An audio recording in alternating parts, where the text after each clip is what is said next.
Es interesante que todo esto es solo una sección, la sección del juicio de Jesucristo delante de Pilato. Entonces, Juan 18, versículo 28 hasta el 16 del capítulo 19.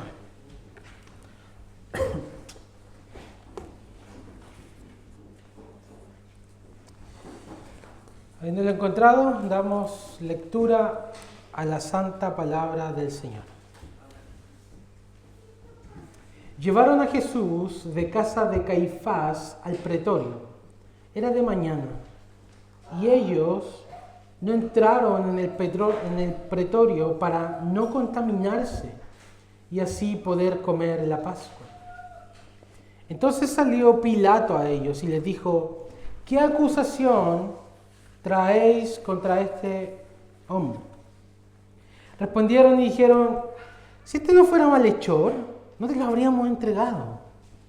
Entonces les dijo Pilato: tómenlo ustedes y júzguenlo según su ley.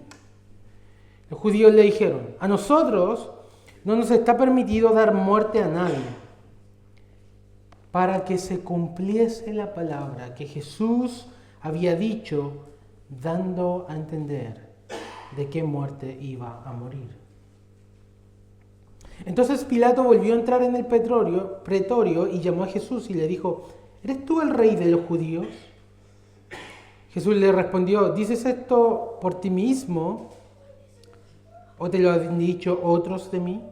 Pilato le respondió: ¿soy acaso yo judío? Tu nación y los principales sacerdotes te han entregado a mí. ¿Qué has hecho? Respondió Jesús: mi reino no es de este mundo. Si mi reino fuera de este mundo, mis servidores pelearían para que yo no fuese entregado a los judíos, pero mi reino no es de aquí. Le dijo entonces Pilato: ¿luego eres tú rey? Respondió Jesús: tú dices que yo soy rey. Yo para esto he nacido y para esto he venido al mundo, para dar testimonio a la verdad. Todo aquel que es de la verdad oye mi voz. Le dijo Pilato: ¿qué es la verdad? Y cuando hubo dicho esto, salió otra vez a los judíos y les dijo: yo no hallo en él ningún delito. Pero ustedes tienen la costumbre que les suelte uno en la Pascua. ¿Quieren pues que les suelte al rey de los judíos? Entonces todos dieron voces de nuevo diciendo: no a este, sino a Barrabás. Y Barrabás era ladrón. Así que entonces tomó Pilato a Jesús y le azotó. Y los soldados entretejieron una corona de espinas y la pusieron sobre su cabeza. Y le vistieron con un manto de púrpura y le decían: salve, rey de los judíos. Y le daban de bofetadas.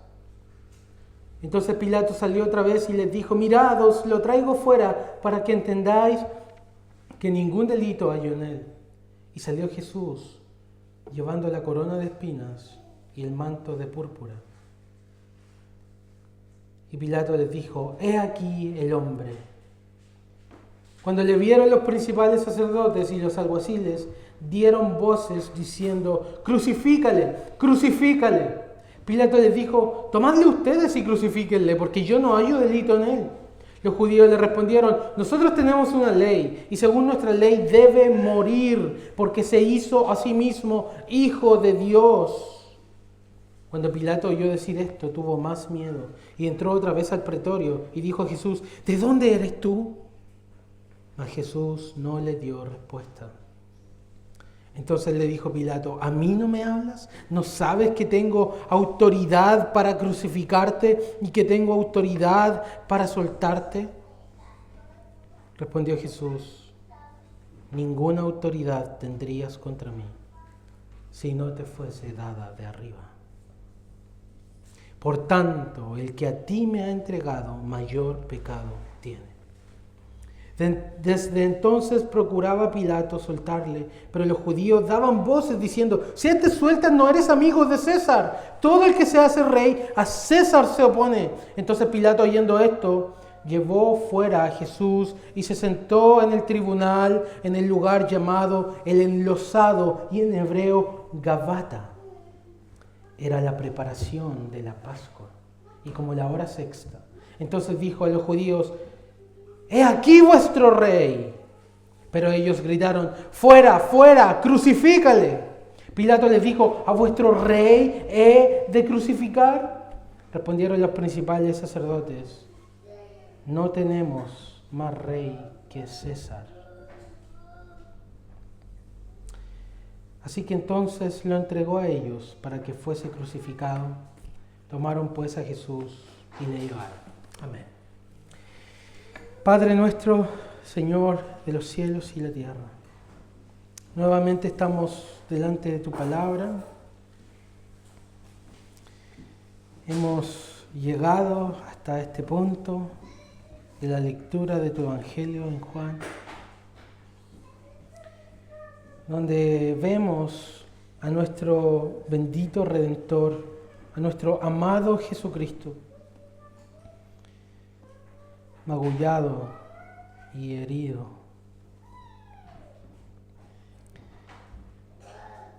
humillado,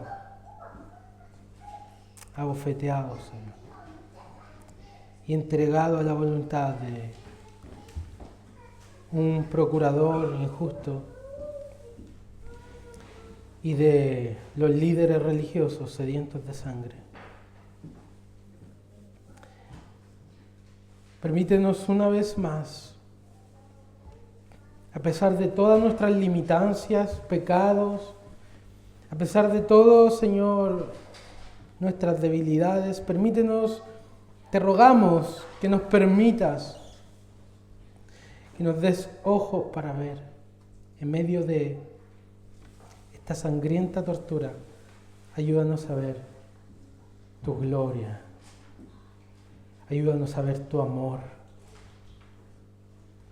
Ayúdanos a ver al Cristo humillado. De manera que nuestra alma se compunja en nosotros. Se compunja de corazón. Guíanos hacia el arrepentimiento. Guíanos hacia la fe. Guíanos hacia una entrega total hacia Jesucristo. Señor, ahora que voy a entregar el pan de vida a tu pueblo, ayúdame por tu Espíritu Santo. Yo soy débil, yo soy pecador. Guárdalos de mí y habla tú, Señor, a través de tu palabra, para que todos podamos oír tu voz y no endurecer nuestros corazones. Esto lo pedimos en el nombre de Cristo Jesús. Amén. Amén. En 1961, un arqueólogo italiano llamado Antonio Fova y su equipo descubrió en Cesarea una especie de piedra que tenía una inscripción en latín.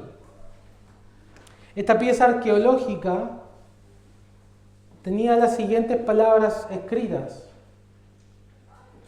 a Tiberio César, de Poncio Pilato, prefecto de Judea. Esa es una pieza arqueológica que se encuentra en el Museo de Israel, encontrada en 1961. Es la única pieza arqueológica que confirma la existencia de Poncio Pilato.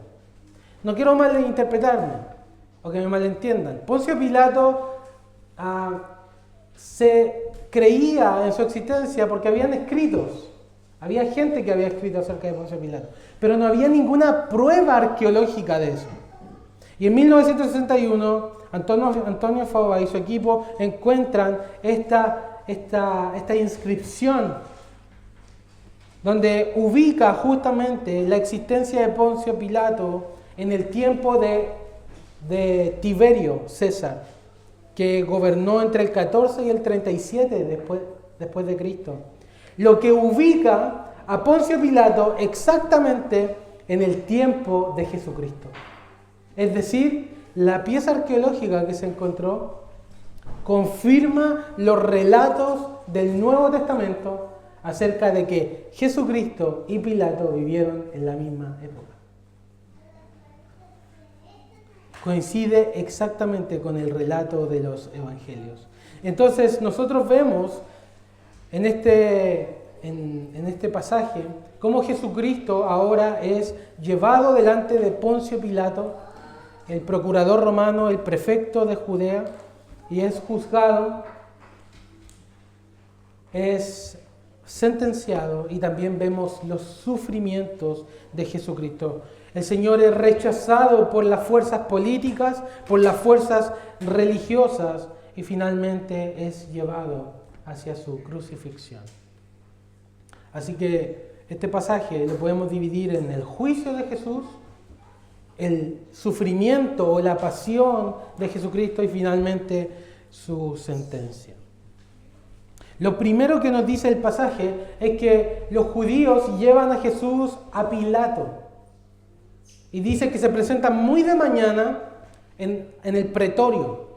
El pretorio era el lugar de residencia del gobernador romano, es decir, donde él vivía. Y Juan nos presenta una ironía manifiesta en el pasaje. Los judíos no quieren entrar al pretorio. ¿Por qué? Porque no querían contaminarse para poder comer la Pascua. ¡Qué ironía! No quieren mancharse ceremonialmente para poder participar de la Pascua. Y sin embargo, ¡cuán injustos son! Hicieron un juicio injusto con Jesús. Golpearon a Jesús y finalmente están llevando a la muerte a un inocente. La ironía es manifiesta. No quieren mancharse ceremonialmente ni ensuciarse externamente al entrar en la casa de un romano, lo cual, por cierto, es una de sus tantas leyes inventadas. Y sin embargo, tienen un corazón lleno de homicidio.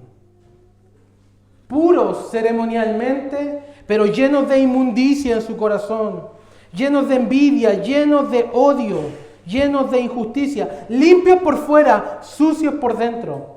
Como Jesús los acusó, ustedes cuelan el mosquito, hablando de las leyes alimentarias del Antiguo Testamento que prohibían comer animales inmundos, desde un mosquito hasta un camello. Y Jesús le dice, ustedes cuelan el mosquito en la comida, en la agua, para no beber cosas inmundas. Cuelan el mosquito y se tragan un camello. Limpios por fuera, sucios por dentro. La religiosidad, queridos hermanos, ciega. La religiosidad ciega. El valor por la autojusticia, por las leyes inventadas, nos lleva a cometer actos ridículos, a amar cosas ridículas y por otro lado, despreciar aquello que verdaderamente tiene importancia para Dios. Amaban reglas inventadas al mismo tiempo que quebrantaban la palabra de Dios y despreciaban y mataban a su prójimo. Además, su actitud de pureza tiene un objetivo súper definido. ¿Cuál es? Porque ellos quieren permanecer puros ceremonialmente y no quieren entrar al pretorio. Porque quieren comer la Pascua. ¡Qué ironía! Quieren participar del Cordero Pascual que recordaba la liberación de Egipto. Y sin embargo, al mismo tiempo, están escupiendo al Cordero de Dios de sus bocas. Quieren comer la Pascua, la festividad, y sin embargo rechazan a quien es la verdadera Pascua. Comen los panes sin levadura y sin embargo vomitan el pan que descendió del cielo, Jesucristo.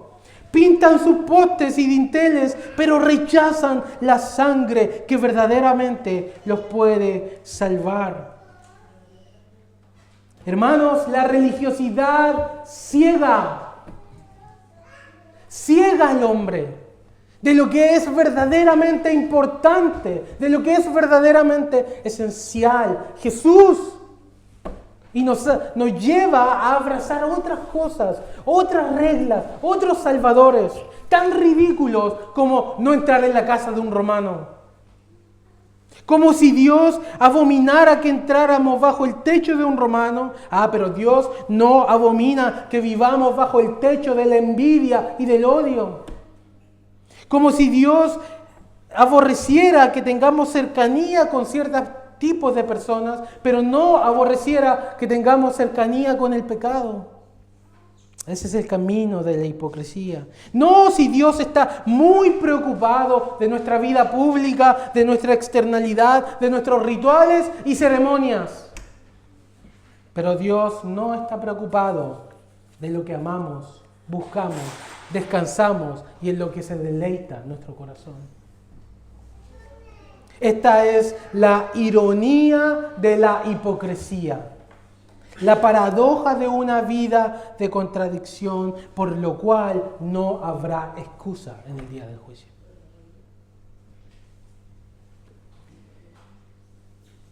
Cuando nosotros comenzamos a ver la obediencia y la autojusticia como una especie de salvador, cuando ponemos toda nuestra atención en nuestro desempeño, en nuestra forma de hacer las cosas, eso inevitablemente nos llevará al orgullo, pero más terriblemente nos llevará a rechazar a Jesucristo. La autojusticia nos hace rechazar a Jesucristo. Es lo que Pablo constantemente le dice a los judíos. El Evangelio para ustedes es un tropiezo. Porque el Evangelio nos predica que estamos perdidos, que no podemos salvarnos por nosotros mismos, que no podemos limpiarnos por nosotros mismos. Y eso es una ofensa para aquel que toda la vida ha intentado ganar su propia salvación.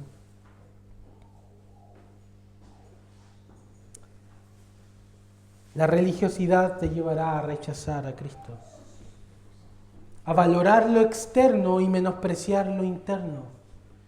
A estar preocupado de cómo nos vemos delante de los demás, a estar preocupado de la opinión que los demás tienen de nosotros, siempre pensando en lo que los otros van a pensar de nosotros.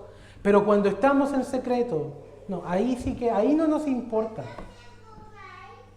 Pero para Dios, eso es lo que somos. Como dijeron muchos hombres en el pasado, creo que John Owen fue el primero que lo dijo. Lo que somos en secreto, eso es lo que somos para Dios y nada más. No importa cuánto aparentemos en público, no importa el lenguaje que ocupemos externamente, no importan los rituales y las ceremonias, lo que somos en secreto, eso somos y nada más. Por lo tanto, miremos la ironía de la hipocresía en los judíos. Y busquemos apartarnos de la hipocresía. Busquemos apartarnos de una vida que solamente está ocupada en lo externo y no en lo interno.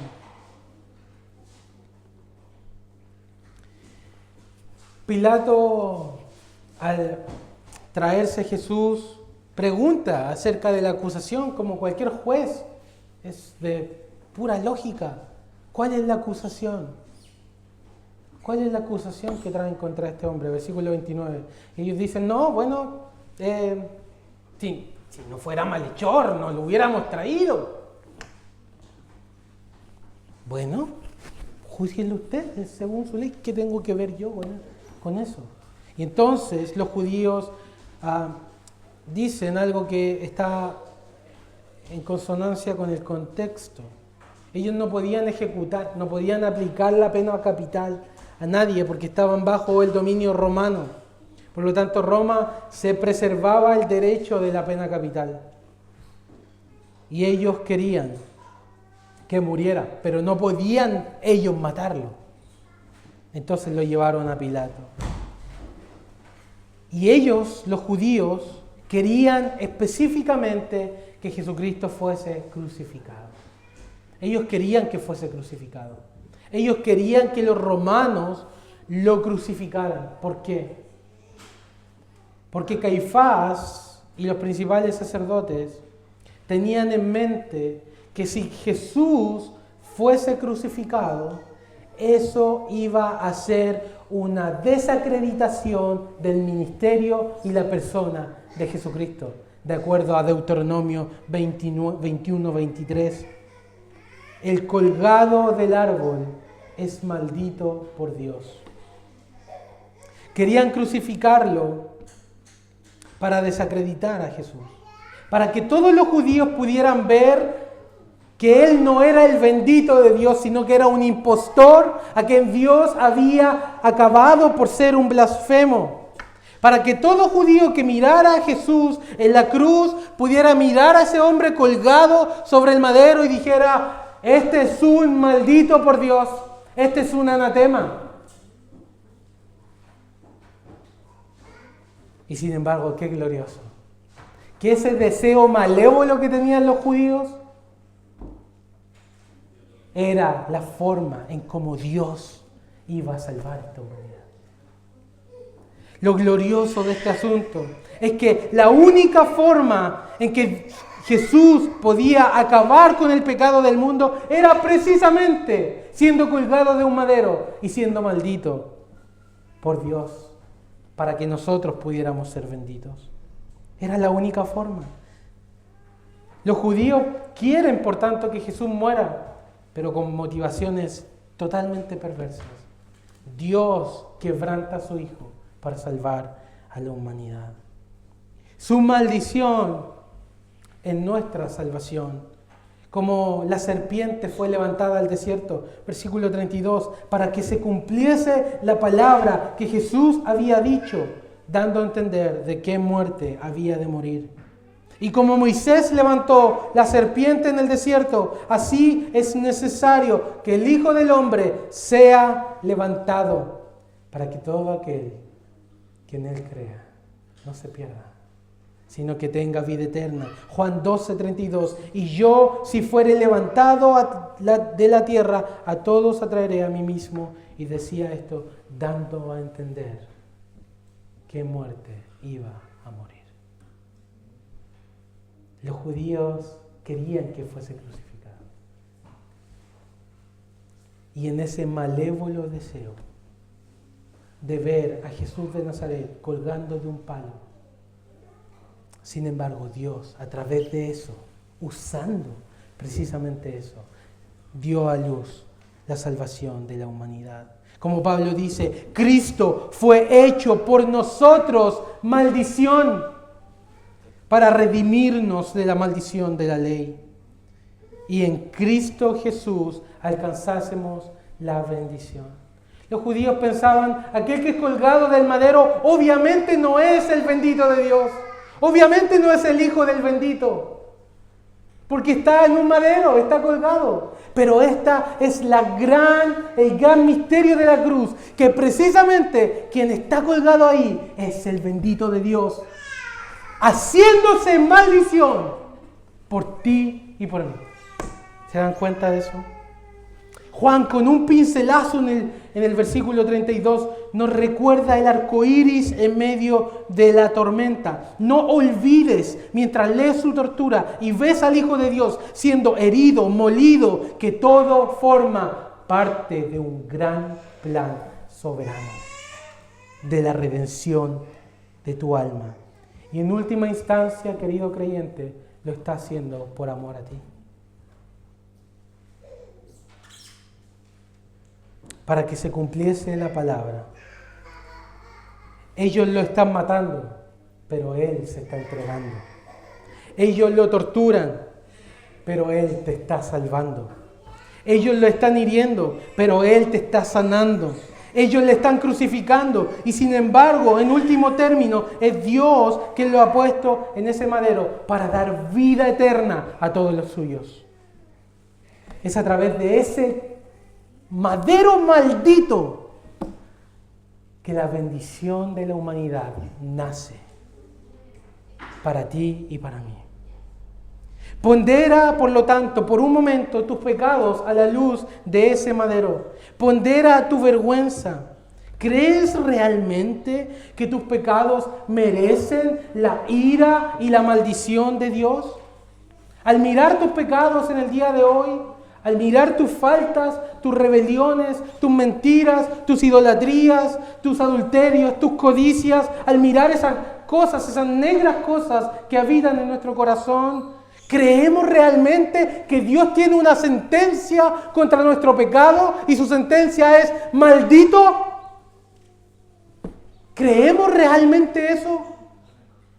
¿Creemos realmente que Dios pronuncia su sentencia contra los pecadores, que dice maldito, maldito ahora y maldito eternamente y para siempre? ¿No es eso lo que es el infierno?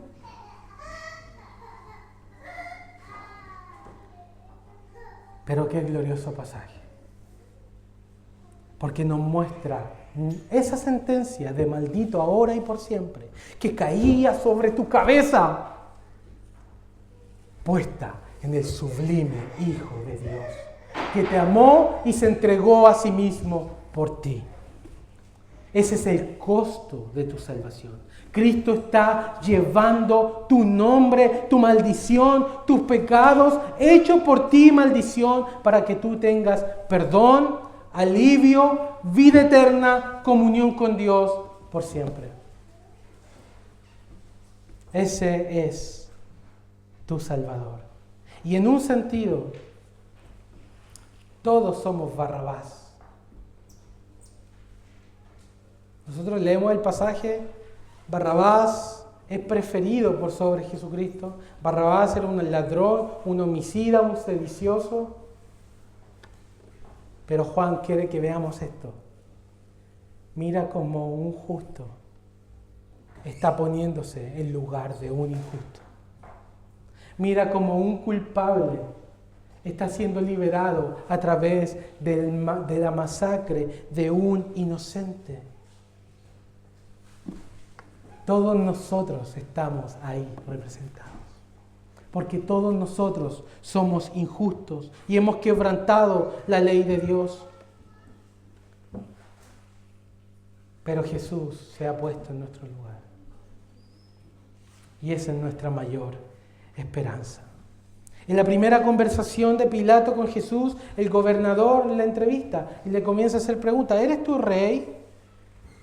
¿Qué has hecho? Lo que Pilato quiere saber es si Jesús presenta una amenaza para el imperio romano. Si es un sedicioso, un revolucionario.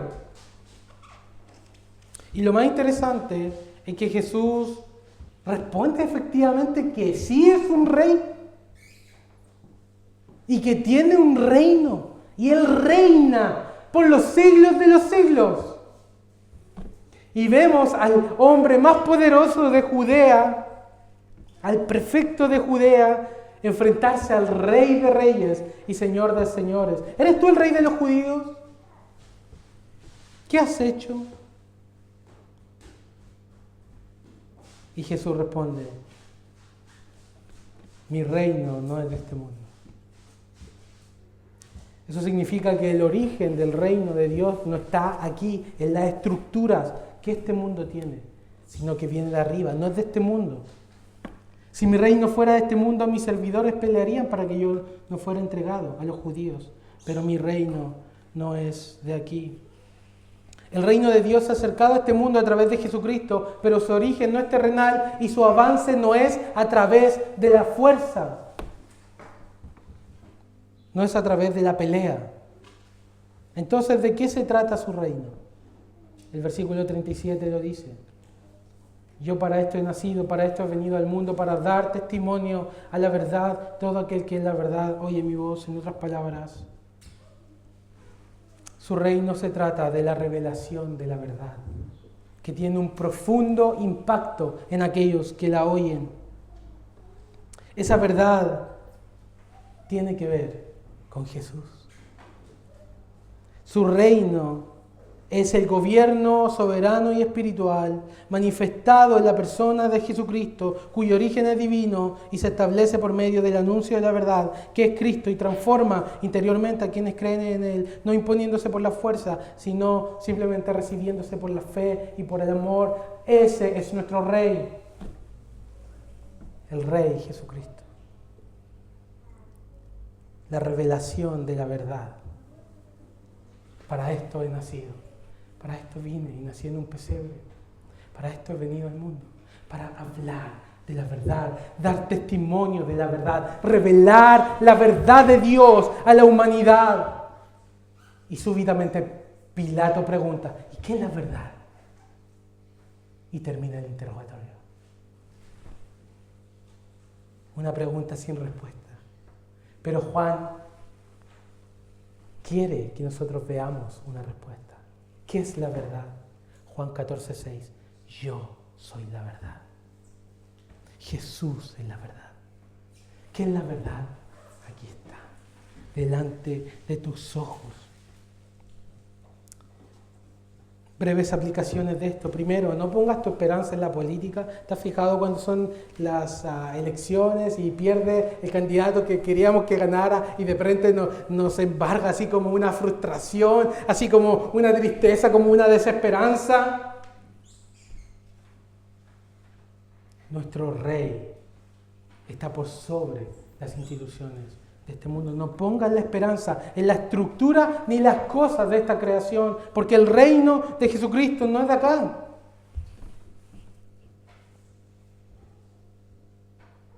En segundo lugar, venga tu reino. ¿Qué es venga tu reino? ¿Hagamos un partido político? ¿Elijan al pastor Cristian como presidente?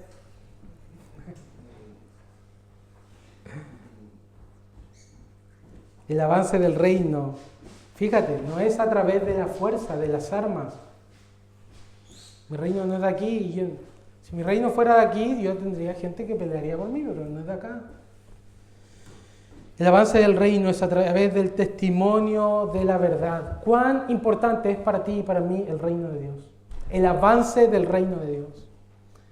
El avance, ese gobierno espiritual en el corazón de los hombres por la revelación de Jesucristo que transforma las vidas y hace que gente vea el reino, entre en el reino y sean súbditos e hijos del rey. ¿Cuán importante es para nosotros avanzar el reino o dar testimonio de Jesucristo, en otras palabras? Cuán importante es para nosotros el reino de Dios, en lo que hablábamos el domingo pasado, en cómo administramos nuestros recursos y damos ofrendas y diezmos para el avance del reino de Dios, porque nos importa que la palabra y la revelación de la verdad se extienda. ¿Está mi vida caracterizada por una preocupación por el avance del reino de Dios? ¿Gimo por el avance del reino de Dios? Quiero ver el reino de Dios entre los que me rodean. Quiero ver el reino de Dios llegar a esta ciudad.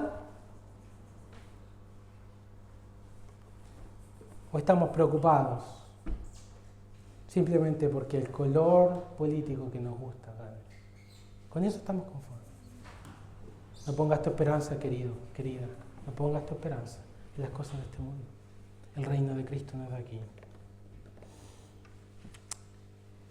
Obviamente Pilato no entiende nada de esto. Pero para él es suficiente que él escuchó que Jesús no es un rey político. Seguramente pensó, este gallo es fuera de lo común, por cómo habla, pero no es un revolucionario, claramente. Si yo fuera rey de acá, tendría peleadores, y aquí estoy. Y lo que más le interesaba a Pilato era que si Jesús era o no un peligro para Roma, si había roto alguna ley romana, si el imperio estaba tambaleando de alguna forma. De hecho, Pilato, su residencia estaba en Cesarea, no en Jerusalén. Y está en Jerusalén precisamente por la fiesta, porque todos los judíos se congregan. Entonces, de alguna forma, él está ahí como por seguridad del imperio, para que no hayan revueltas, para calmar las aguas en caso de cualquier cosa. Él se da cuenta de que Jesús no es un revolucionario. E intenta liberarlo a través de la costumbre de la amnistía de la Pascua. por Barrabás. De hecho, todo el pasaje, Juan, una y otra vez está repitiendo que Pilato lo encontró inocente y lo quería liberar. Sin embargo, la gente pide un ladrón y un homicida, como de hecho predica Pedro en Pentecostés. Mas vosotros negasteis al santo y al justo y pedisteis que se os diese un homicida.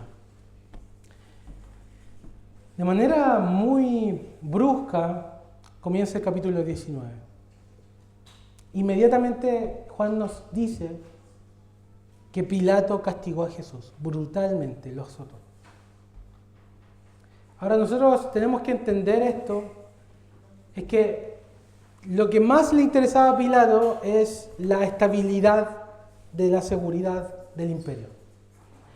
Entonces, al tener una masa de alguna forma convulsionada, pidiendo la muerte de un hombre, eso es está desestabilizado por alguna forma.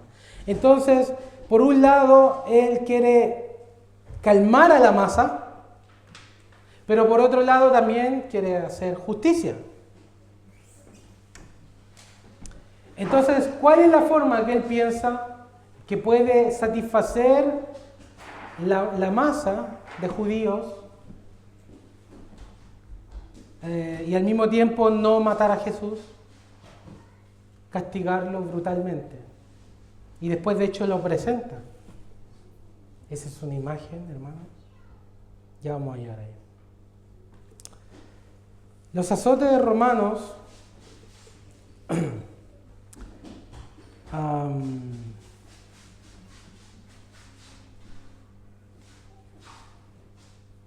los azotes romanos que recibían los presos era un episodio brutal.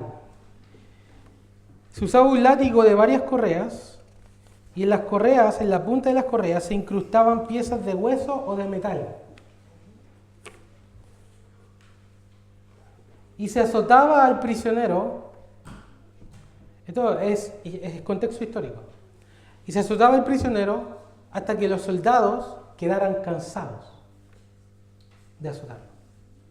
O sea, paraba el azote cuando los soldados ya no pudieran pegar más. Ese era el juego del azote romano. Con un instrumento así se dejaba la espalda hecha trizas. De hecho, hay muchos historiadores que narran episodios de azotes romanos y dicen que se llegaban a ver las venas y los huesos de aquellos que eran azotados.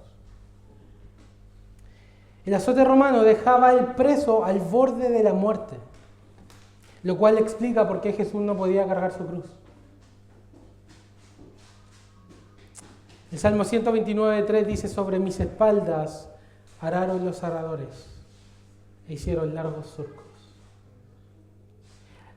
Jesús es azotado y es entregado al escarnio de los soldados romanos, quienes hacen un burlón espectáculo de él. Bueno, la acusación es de que se está intentando hacer un rey. Hagámoslo rey entonces. Tejieron una corona de espinas, un cetro de palo y un manto de púrpura, que era un manto típico de los oficiales romanos. Hicieron como si él fuera un rey. Y entonces los soldados romanos hacen la fila para darle homenaje. Y uno a uno le escupen y lo abofetean. ¡Salve, rey de los judíos! ¡Salve, rey de los judíos! Uno tras otro. Contempla al rey. Contempla al rey humillado. La verdadera ironía es que aquel de quien se estaban burlando era efectivamente el Rey de Reyes y Señor de Señores, el Creador de este mundo, quien los formó a cada uno de ellos en el vientre de su madre. Y sin embargo ahí estaba Jesús. Entonces Pilato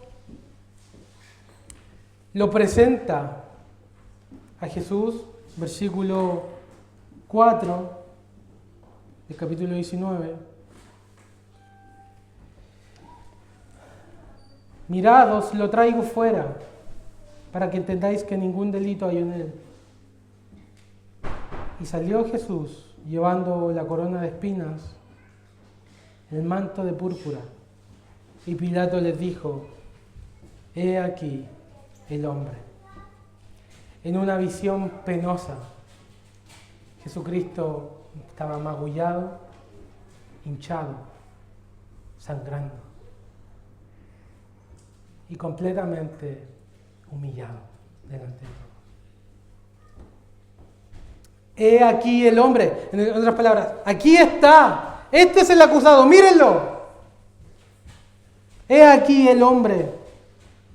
El prefecto de Judea intentaba liberarlo al tratar de producir simpatía en el pueblo, como diciendo: aquí está el tan peligroso hombre que es rey de los judíos. Una demostración visual de que la acusación no tenía ningún sentido. Este hombre indefenso es un rey. Este hombre, mírenlo, es rey. Aquí está su rey. Como una especie de burla. Y sin embargo, en estas palabras, he aquí el hombre, Juan quiere que contemplemos que realmente aquí está el perfecto hombre, el verdadero hombre. He aquí el hombre, el verbo hecho carne, el amor vestido de humanidad. Aquí está, quebrantado, herido. Contémplale. Jesucristo fue presentado para ser visto. Y aquí el texto nos lo está presentando. Él fue herido por nuestras rebeliones, molido por nuestros pecados. El castigo de nuestra paz fue sobre él y por su llaga fuimos nosotros curados. He aquí el hombre, míralo. En el fondo lo está haciendo por ti, lo está haciendo por mí. Lo está haciendo por amor. Está sufriendo por amor. Está siendo escupido por amor. Golpeado por amor. Atravesado por amor. Sangrando por amor. Humillado por amor. Por amor a los pecadores. Por amor a los rebeldes. Muriendo por gente como tú y como yo, que se ha desviado del camino. Ve en cada uno de sus sufrimientos y de su tortura cuánto Él te ama. He aquí tu rey, he aquí el hombre. Al ver a Jesucristo de esta manera, contempla también cómo tu pecado está sobre sus hombros en ese mismo instante. Es tu pecado y mi pecado que lo ha llevado a esa agonía. Él no está ahí. ¿Por qué Él está ahí? Él está ahí por nosotros. Contempla la excelsa cruz, donde el Rey de Gloria por mí murió. Y entonces que todo pecado y orgullo en mí causen vergüenza en mi corazón. El amor y aprecio por el pecado se marchitan ante la visión de la agonía de Cristo.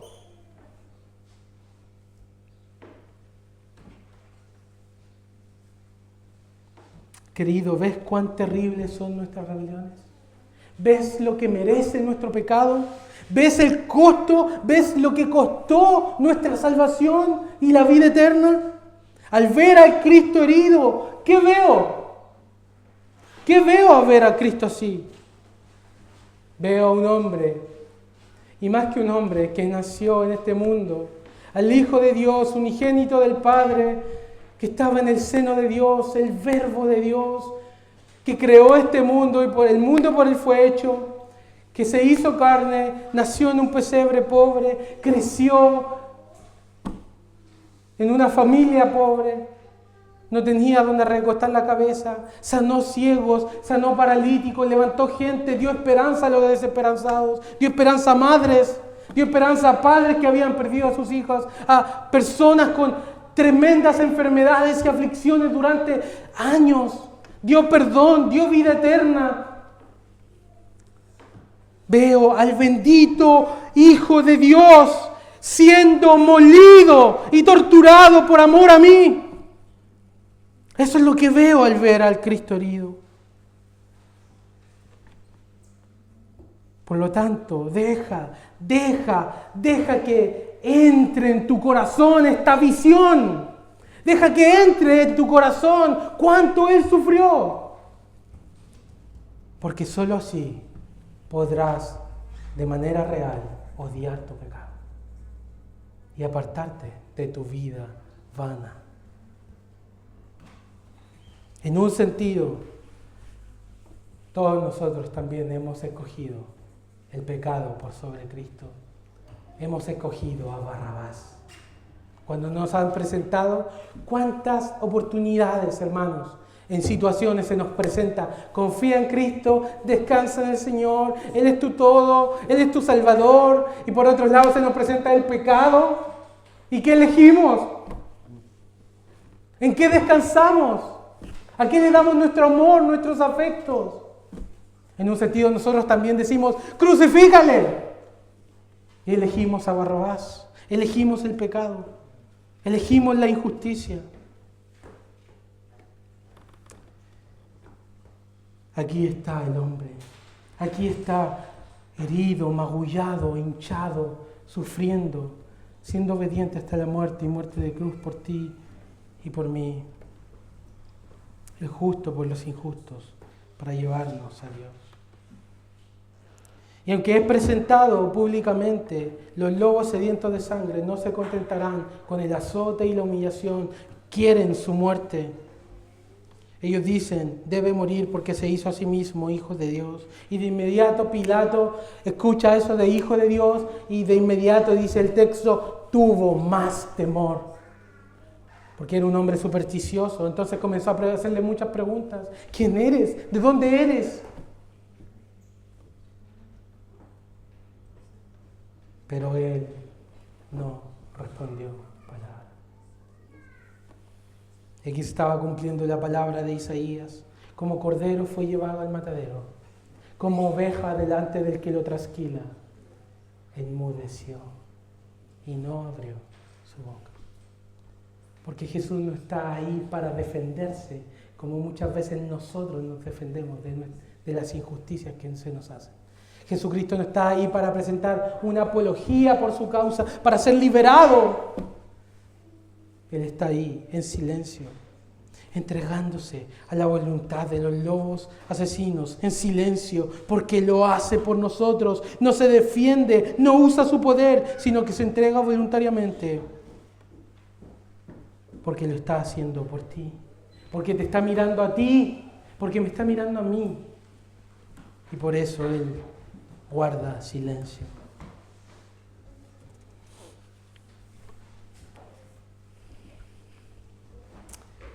De una manera similar, el apóstol Pedro amonesta a los cristianos que sufren injusticia en este mundo y les dice, 1 Pedro 2, del 20 en adelante, ¿qué gloria es si pecando sois abofeteados y lo soportáis? Mas si haciendo lo bueno sufrís, si haciendo lo bueno sufrís y lo soportáis, esto ciertamente es aprobado delante de Dios.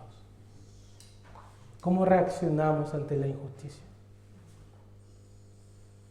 Pues para esto fuiste llamados, sigue Pedro, porque Cristo también padeció por nosotros, dejándonos ejemplo para que sigáis sus pisadas, el cual no hizo pecado ni selló engaño en su boca, que cuando lo maldecían, salve Rey de los judíos, a otro salvó, desciende de la cruz y creeremos si tú eres el Cristo.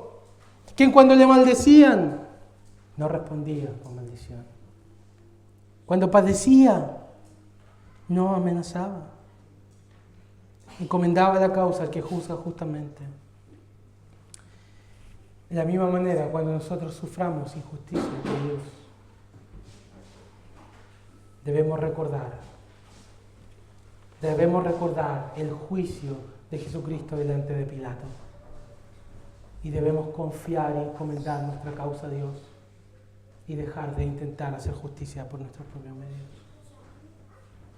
el cual no hizo pecado ni se halló engaño en su boca, quien llevó él mismo nuestros pecados en su cuerpo sobre el madero, para que nosotros,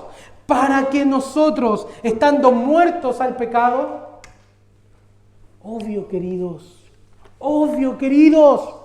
¿cómo viviremos en el pecado si el pecado es lo que molió a Cristo Jesús? Esa es la causa por la cual Él está colgado en ese madero. ¿Cómo viviremos en el pecado? ¿Cómo viviremos en la injusticia? ¿Cómo viviremos bajo el techo de la envidia y de la lujuria si eso fue la causa por la cual Cristo murió? Estando muertos a los pecados. Queridos, considérate tú muerto al pecado, considérate muerto a las pasiones pecaminosas. Estás muerto porque estás unido a Cristo. Vivamos a la justicia, y por cuya herida fuisteis sanados. Por cuya herida fuisteis sanados. ¿Cuántos han sido sanados? Restaurados de una vida de miseria, de una vida sin sentido, de pecados que pensabas que no tenían perdón, de una culpa que te carcomía en las noches y has sido sanado por su herida. Por cuya herida fuisteis sanados, porque vosotros erais como ovejas descarriadas, cada cual por su camino, alejándose del Señor, corriendo tras las quebradas, queriendo hacer nuestra propia voluntad. Dios, no, eso no, yo hago lo que quiero, yo sigo mis caminos, estos son mis sueños, perdidos, hasta que el buen pastor nos encontró, nos recogió en sus brazos. Ahora habéis vuelto al pastor y obispo de vuestras almas. ¿Y quién es este pastor? Yo soy el buen pastor y doy mi vida por mis ovejas. Y mis ovejas oyen mi voz y me siguen. Y son mías y nadie las arrebata de mi mano, porque son mías. Aquí vemos a nuestro buen pastor, vemos a nuestro rey, vemos a nuestro Salvador, herido, magullado, torturado, humillado por ti y por mí. Y esto fue por voluntad de Dios. ¿No sabes que tengo autoridad para crucificarte? Tú no tienes autoridad.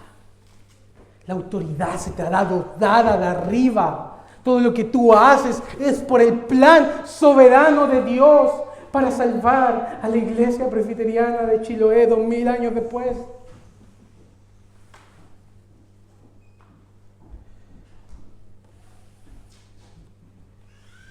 Al ver a Cristo de esta manera,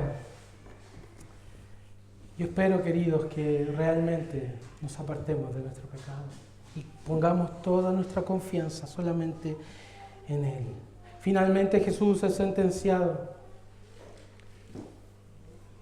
Pilato, desde que se mencionó que era hijo de Dios, dice la Escritura que procuraba aún con más insistencia soltarle. Pero le tocaron la fibra sensible a Pilato, la fibra del César. Si a este sueltas, no eres amigo del César. Todo aquel que se hace rey a César se opone. Y entonces Pilato, que intentó hacer justicia de manera parcial e incorrecta, pero lo intentó, sin embargo es entregado al miedo de su posición y de que su posición como procurador y prefecto de Judea se vea comprometida. Entonces, dice la Escritura, que se sentó en el tribunal. ¿Recuerdan? Esto lo narran los otros episodios, los otros evangelios. Se lava las manos y lo entrega. Y cuán irónico es lo que los judíos dicen. No tenemos más rey que César. ¿Qué? ¿No se suponen que eran judíos? No tenemos más rey que César. El pecado ciega, hermanos. Incluso nos hace abandonar nuestros ideales más, que creíamos que teníamos más afirmados. Quiero terminar con esto. El versículo 14, Juan nos da un detalle extraordinario. Era la preparación de la Pascua. Al decir esto, Juan está dando a entender que en el mismo momento que Jesús está siendo herido y crucificado, es el mismo momento que los sacerdotes están en el templo sacrificando los corderos pascuales. Era el tiempo de la preparación de la Pascua. Juan quiere que veamos la verdadera Pascua siendo sacrificada por nosotros en la cruz. El verdadero cordero que quita el pecado del mundo. No un cordero de hombre, el cordero de Dios. El cordero de Dios cuya sangre se derrama en tu alma. Y el ángel de la muerte pasa y dice, aquí ya ha habido un pago. Deja de ir a este, deja de ir a esta. Juan quiere que veamos a Jesús como el verdadero cordero pascual. Queridos, la hipocresía es real, la religiosidad es real, la ceguera es real, el pecado es real, pero una cosa también es real, nuestro bendito Salvador Jesucristo, que murió y resucitó por nosotros. Así que ahora mientras oramos, pon toda tu mirada en Él, pon todo tu corazón en Él, entrégale tu vida una vez más. Deja de andar por la senda de la destrucción. Deja de andar lejos de tu Dios. Deja de estar descarriado de sus caminos. Mira lo que Él pagó por ti y pregúntate, ¿cómo yo no daré mi corazón a este bendito Salvador? Porque Él volverá nuevamente, pero en gloria y majestad, rodeado de millares de ángeles para dar el pago a sus enemigos y a todos aquellos que no confiaron en Él. Así que entrégale tu vida, entrégale tu corazón, entrégale tus caminos, entrégale tu justicia, entrégale tu santidad, todo, entrégaselo a Él. Aquí está Jesús. He aquí el hombre, he aquí el Rey. Vengamos y presentémonos delante de nuestro Rey y nuestro Salvador, Jesucristo. Señor, nuestra verdadera Pascua, Señor, nuestro verdadero pan que descendió del cielo, ahora vamos a comer en nuestro corazón.